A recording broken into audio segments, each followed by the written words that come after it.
Josep Borrell in Moscow at a politically sensitive time between the European Union and Russia. The visit by the EU's top diplomat fell on the same week Russian opposition figure Alexei Navalny was sentenced and thousands of his supporters were detained in a harsh crackdown. Josep Borrell said Navalny's trial after his return to Russia was the low point in relations. The European Union considers that issues related with the rule of law, human rights, civil society and political freedom are central to a common future.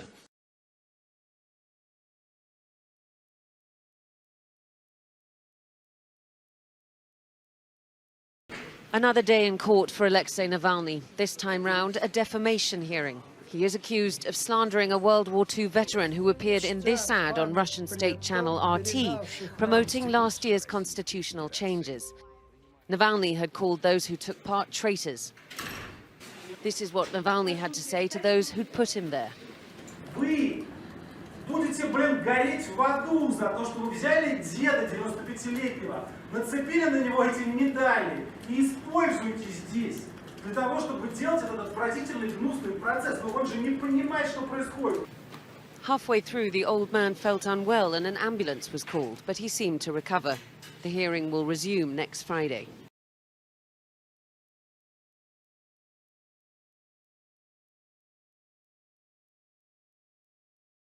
EU leaders criticised Russia's expulsion of diplomats from Sweden, Germany and Poland on Friday. They've been accused of taking part in illegal protests last month against the jailing of Kremlin critic Alexei Navalny. It came on the same day Navalny was back in court for a slander trial. He's accused of slandering a World War II veteran who took part in a promotional video last year.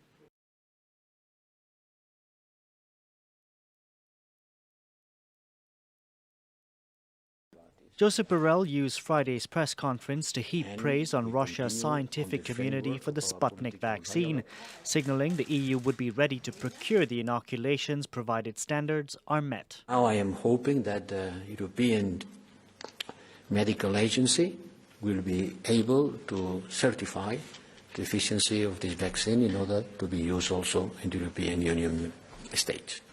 It will be a good news because, as you know, we are facing a shortage in vaccine, and if there is another source of supply, welcome. And congratulations for the Russian scientific capabilities.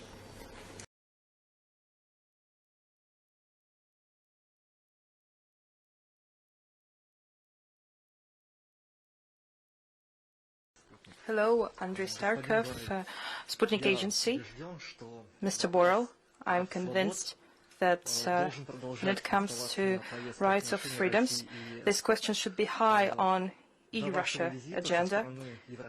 Before your visit, European officials have expressed their assessments with regard to the rights and freedoms in Russia. You have expressed your assessments on Navalny case, but I'm concerned by rights and freedoms situation in the EU countries. I will elaborate. On December 3rd, my colleagues, 7 colleagues, were arrested in Latvia. They were searched and they faced criminal charges and they might be sent to prison. They faced criminal charges, particularly they have violated sanctions of the European Union imposed on Russia.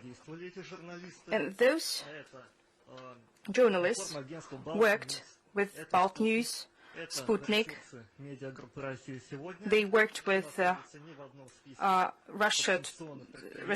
Russia Today outlets that are not covered by EU sanctions, and these journalists are not added to any sanctions lists. I believe that this constitutes a violation of the human rights and freedoms. It violates the right of Latvians to access information and the right of journalists to carry out their work. We have seen that similar actions have been taken by Ukrainian authorities, where they have blocked 3 TV channels. Mr. Borrell, could you say, are you ready to use your political authority and administrative will so that to sort out the situation with Latvian journalists and the situation with Ukrainian journalists, where against whom Latvian and Ukrainian authorities carry out repressive measures, they discriminate them and take rigid measures against them? And the second question, I would like to take this occasion. Latin American colleagues asked me to ask that the 3rd session of EU-Cuba Joint Council took place, and you co-chaired that event. What is your current assessment of the current status of dialogue between Europe and Cuba? And do you believe that this format can give impulse to reducing tensions between Havana and Washington? And I have the same question for Sergei Lavrov. What is your assessment of the EU policy with regard to Cuba?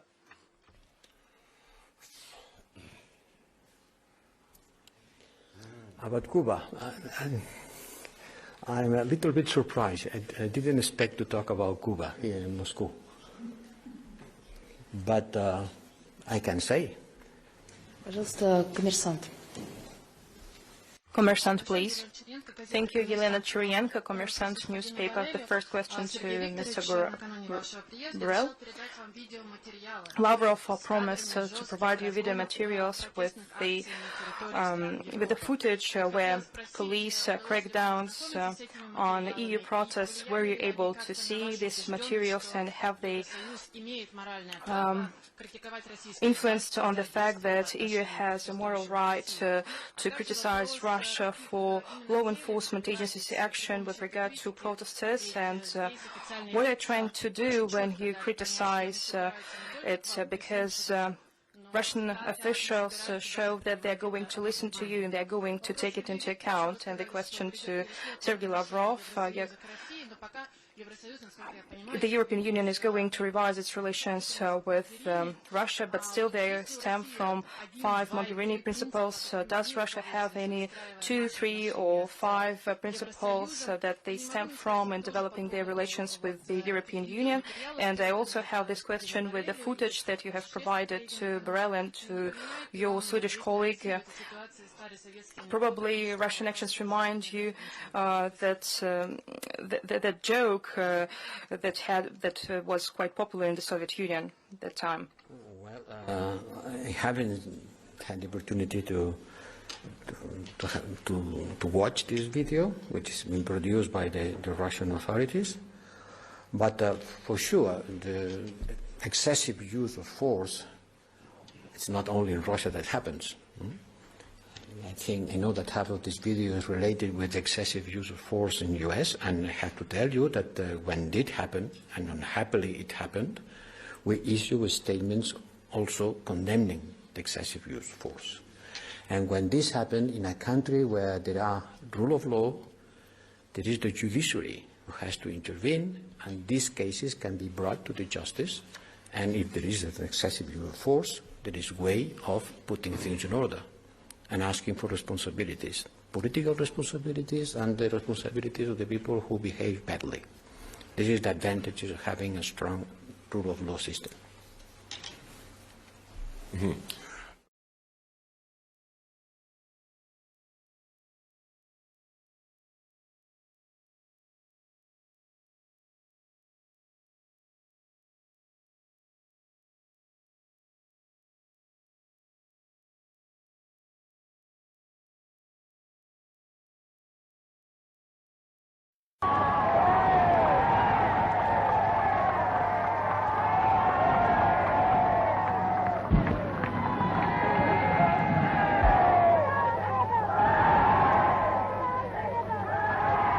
The settlement of the Czechoslovakian problem which has now been achieved is, in my view, only the prelude to a larger settlement in which all Europe may find peace.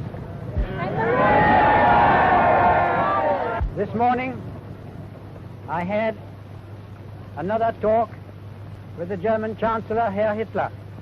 And here is the paper which bears his name upon it as well as mine.